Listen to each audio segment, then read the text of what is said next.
process, we have looked at the benefit and cost-benefit analysis of many interventions across different sectors, whether it's early warning systems all the way to improving dryland agriculture, to coastal protection through mangroves, and making infrastructure more climate resilient. So across a range of different sectors, we see very significant economic advantages. So investments in adaptation pay off. And in fact, investing in adaptation can generate very substantial and significant economic returns. I think the economic case there is very compelling because, in a sense, if you think about the benefits of action, they come not just from the losses that we avoid. So when we take action now, we are avoiding future losses, so we are avoiding future or at least reducing future impacts of climate change, but we're doing actually much more than that. Precisely because a lot of the risks and impacts of climate change are due to existing vulnerabilities, due to deficits in the way we have creating exposure. We are exposing humans and our assets to climate risks and climate hazards. There are many other benefits of adaptation actions. So there are significant economic benefits. When we reduce the risk, we increase the chances of investment. We make it more attractive to invest and create jobs in areas that might otherwise seem too risky, or in sectors that might seem too risky. So there's an economic benefit. There's also large non-market benefits, social and environmental benefits. So when we restore mangroves, we're not only avoiding losses due to sea level rise or storms, but we are also creating improved base of resources for coastal fisheries. We're also improving environmental amenities, so it makes it, so we are providing those as well. So in general, the benefit side of the of early action and investments in adaptation, we are really seeing a multiple set of these benefits, which we call the triple dividends in the report. So this is, I think, one of the key ideas. So given these benefits, one might ask, why isn't more happening? Right? So it would seem fairly clear that there is a strong case to be made, but we are still lacking action. And a large chunk of the report really tries to unpack what it will take to overcome some of these very persistent and deep-rooted barriers, whether they have to do with uncertainty, whether they have to do with political systems that don't give the vulnerable a voice in decisions that affect them, whether it is the institutional silos that make us work in sectors when climate poses a risk across sectors and we need a more integrated response. So we need a better way to overcome these persistent barriers. And we need strategies to take some of the most promising initiatives that are already happening and accelerate them and take them to scale. And that's really, if you look the architecture of the report, going from the revolutions in understanding, planning, and finance, which we see as critical to overcoming these challenges, to then strategies by which we can do that acceleration in key sectors and a year of action. In order to overcome some of these challenges, the report calls for revolutions in understanding, in planning, and in finance. We see this as three critical areas where we need to do things perhaps a little differently in order to confront climate. A revolution in understanding starts by making risk visible. So we know about climate impacts, but very often the risks are not apparent in decisions, in investment decisions, in planning decisions. And that risk has to become visible, not just who is at risk and what is at risk, but why are they at risk? Why are we increasing exposure? Why are we reducing the capacity of people to adapt to impacts? Right? So when we make that risk visible, we will make decisions that are hopefully better informed. And that then takes into a revolution into planning, how we plan. I think Naoko mentioned that in the context of climate change, we are facing a range of futures. We cannot plan just for a 1.5 degree world. We have to take a full range of futures into account, which means we need choices that are robust, that are flexible, and that are adaptable as we learn more about the future. And we need planning processes that actually give the vulnerable a voice and that are inclusive and that shift often action to where it needs to happen at the local level.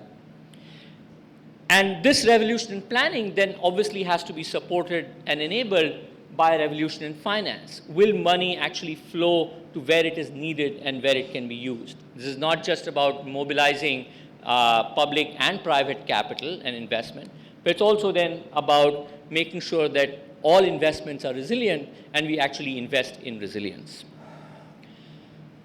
We then take, in the report, we take these three revolutions in understanding, planning, and finance, and use them to start thinking through what are the strategies that we can use to accelerate action in key systems. So the report looks at key systems at risk, from food and natural environments and cities, to infrastructure, water, disaster risk management, health. And we try and unpack in these key sectors and systems, what do we do and how do we do it to accelerate and scale action. Just to give you a couple of examples, given the time constraints. In food, for example, the emphasis is really a strong focus on smallholder producers, which is where a lot of the risk is often concentrated. And for smallholder producers, how do we make them more resilient? It's about improving their productivity, but it's also about giving them tools to manage risk that they face, about financial inclusion. It's also about social safety nets and ways by which they can diversify their incomes and livelihoods. So that focus on smallholder producers really helps drive then what we might do in the year of action. Similarly, in the natural environment and in nature-based systems, the emphasis is on scaling up and deploying nature-based solutions at scale in all sectors, whether it's coastal protection, whether it's urban green spaces, whether it is watersheds or agroecological approaches in agriculture. And that then takes you, as Naoko mentioned, to the year of action, which is what we will be hoping to launch at the Climate Summit later this month. This year of action will be consisting of focused work across a number of action tracks. Again, places where there are coalitions that are emerging to accelerate initiatives. Just to give an example, in food security and agriculture, there's a very strong effort to try and increase the investment in R&D, both through the CG system and otherwise, to get information to smallholder producers.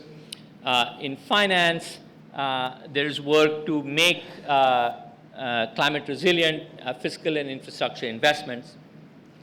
And all of this, hopefully, we will be able to use the window of opportunity that the Climate Summit provides later this month to catalyze the year of action and take it through the upcoming year. So with that, I hope that I've given you a little bit of a flavor for some of the key ideas and messages from the report, and we hope that we will continue this effort both through the technical report that comes out later this year, and then through the year of action that will follow. Thank you very much.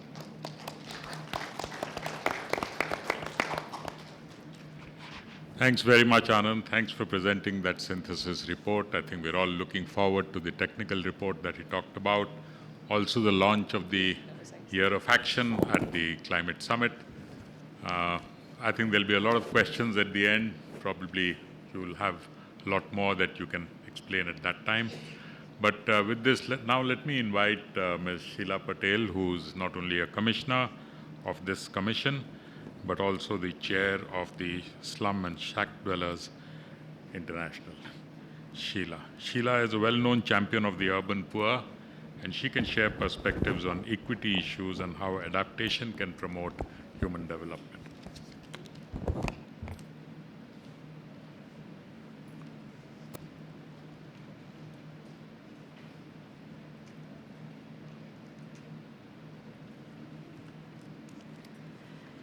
Thank you very much for inviting me to this event.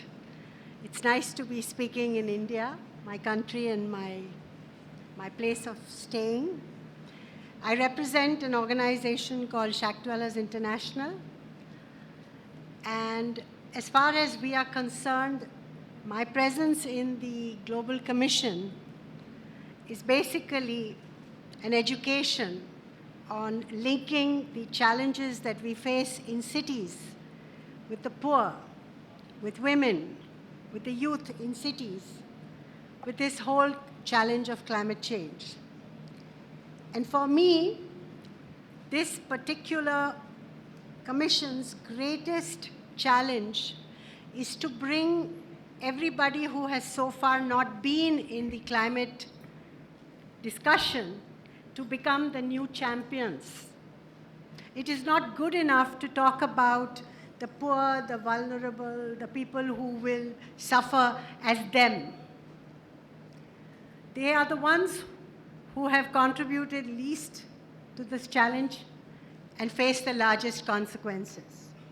And so I come here, both within the GCA and in general, to bring networks, transnational and national, of poor communities, of poor neighborhoods, representing women, children, neighborhoods, urban, rural, everybody, to say that the potential of addressing the climate challenge can be an opportunity or be treated as an area of despair, because we will just keep facing the consequences without having any tools, any resources, any knowledge that can make us the transformating agents.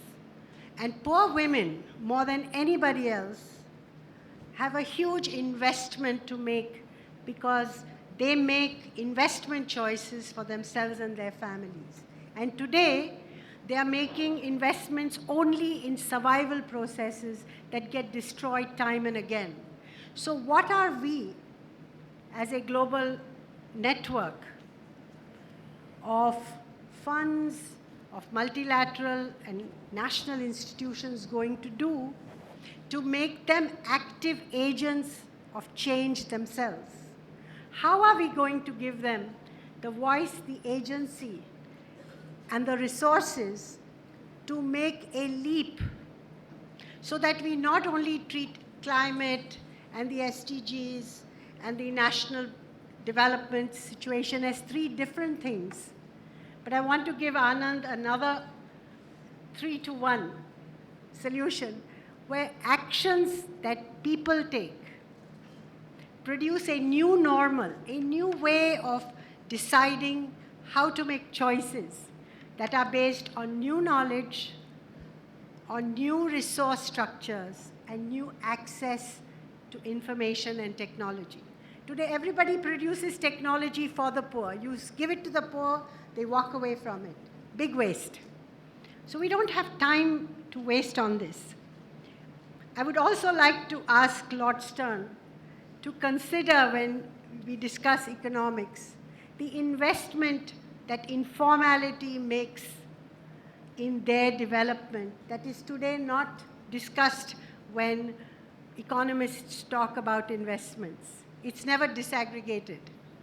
In cities, 60% to 30% people build their own houses, which are destroyed every year because they are informal and illegal.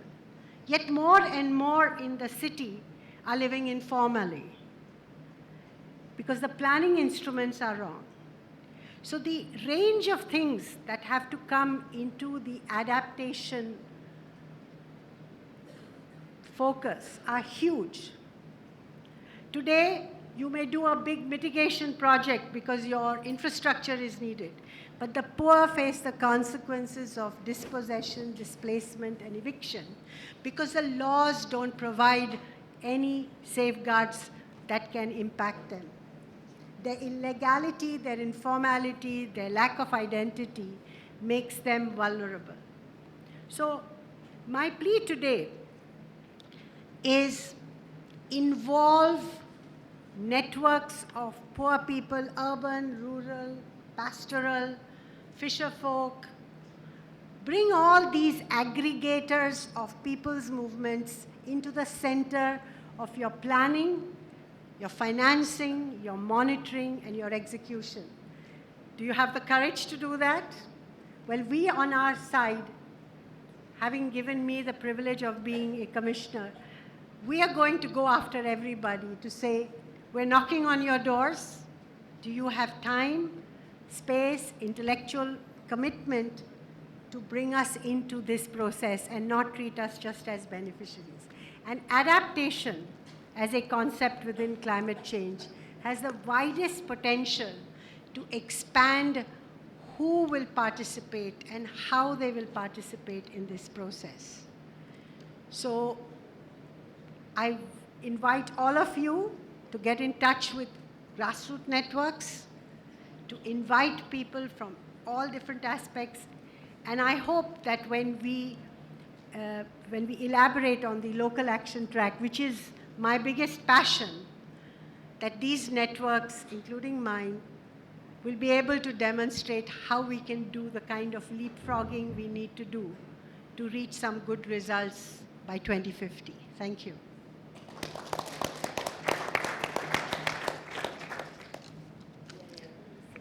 Thanks, Sheila. Thanks for these very powerful words. And I don't think the year of action on adaptation can really mean very much without people like you working on the ground. I think that's where the action really will be. Let me now turn to our special guest, Lord Nicholas Stern, who's the chair of the Grantham Research Institute on Climate Change and the Environment, also the professor of economics and government at the London School of Economics. Is it Inga next? Or is it Inga or me? Okay. Sorry, we'll change the order a bit.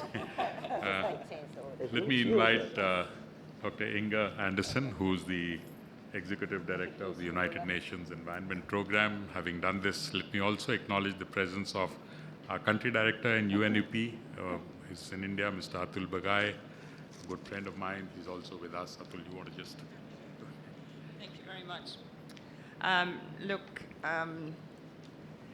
having journeyed this for a long time, but have only joined this commission after the ink was dry, I have little claim to fame on what these good people have written and caused to be created. But I'm very proud that I was indeed asked to be on this commission. In a very early COP, and since there have been a number in Bonn, I can't remember which one, but it was in the single digits and less than 5, we were having a discussion about the concept of adaptation, and I was one of the few who opposed it. Because I said, why will we adapt when we know what the solutions are? We know that we need to decarbonize right now, and we are back in the immediate post-RIO signature and ratification of the convention. Why would we adapt when we know that we need to decarbonize? And yet, as we're heading towards COP25, a quarter of a century since those discussions took place, we understand now that adaptation is more important than anything else. And we understand that it is not just about listing the litany of issues that are causing and impacting and undermining our very well-being. We understand that it is about protecting what we hold dear. Because when we are faced with imminent danger, when our societies are threatened, when we don't know the security of our families will be safe, when we don't understand that the very identity on which we hold dear, when all of these are under threat, we invest. In fact, what I am describing to you is the situation that any country, any nation, and any society would take in a situation of attack. And friends, while the earth is not attacking us, we have attacked it. And as a consequence, therefore, adaptation has to be a must, because otherwise we cannot find safety on this one planet. And so this adaptation commission, this report, yes, it lists the consequences of our action, and yes, it enumerates the cost, but also it puts forward what we need to do, understanding risk, understanding the range of our future options, understanding the planning processes into which we must step. And so when we think about then what it is that we need to do, and when we understand those actions, the early warning systems, the clear investments that we need to do for climate-smart infrastructure, the absolute imperative of investing in nature and nature-based solutions to ensure that the nature's support system, the mangroves, the seagrasses, the estuaries, the sand dunes, the forests, etc., that those can become part of the natural lungs as nature will intensify its impact upon us. Those are the areas into which we invest. And when we do so, when we invest in nature, nature invests right back to us. And that is why I'm particularly proud that the Secretary General has come out with his climate summit. He is calling for action. Yes, there is a negotiating process, but in calling for action because IPCC tells us that we must be below 1.5 and we are not on track. And one of the tracks that the Secretary General has outlined for the climate summit is indeed nature-based solutions. And nature-based solutions is precisely what we need to think about also for adaptation, so that we can have food security, sustainable agriculture, and finance. Anote Tong, the ex-president of Kiribati, is the first, represents so eloquently the first front line of those who live on the receiving end of our carelessness. Kiribati is but a meter or two above the sea level, as we all know, and has already bought lands in Fiji to secure their very survival. But as Sheila spoke, there are others in line who receive the wrath of nature on at a regular time and a regular level. And so no one is safe from climate impacts. No one is. We may, in our wealth, protect ourselves a little longer, but rest assured, unless we do take action on climate and on adaptation, we will not get there. From UNEP's side, we have been very proud to accompany this process and indeed second the staff to the Global Center for Adaptation, the Director for Policy and Strategy. We've been very proud to engage throughout this journey, and obviously from my side, it would be an honor to step into and support the time of action. Thank you.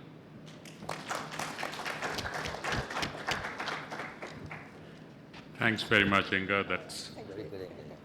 That was really nice to talk about nature-based solutions, I think very important. But now let me turn to Lord next time. Thanks, OP. Thank you. Thank you very much, OP. I should begin by emphasizing that I'm here wearing three hats. I'm wearing the hat of an academic economist who has seen a very fine piece of work, which I'd like to congratulate all those involved. I'm here as the co-chair of the Global Commission on Economy and Climate, and the work we've been doing putting together action on resilient, sustainable growth and action on climate together. This work fits enormously well with the story that this report tells. And finally, I'm here as the head of the UK delegation to the UNCCD, and the UK has been a big supporter of this report, and the UK will be launching at the Climate Summit the call for action on adaptation and resilience. So all three hats fit enormously well with this report. And there's no better place to have it, put the report launched than here at the UNCCD, and no better country than India. India is enormously vulnerable to climate change. India, probably in 10, 12 years' time, will be the world's biggest emitter. It will meet China coming down. And so action in India is at the center of everything. And of course, we heard from Prime Minister Modi yesterday that India is indeed looking to work very strongly on, for example, restoring degraded land, which is at the heart of all this. Now, obviously, we have to adapt.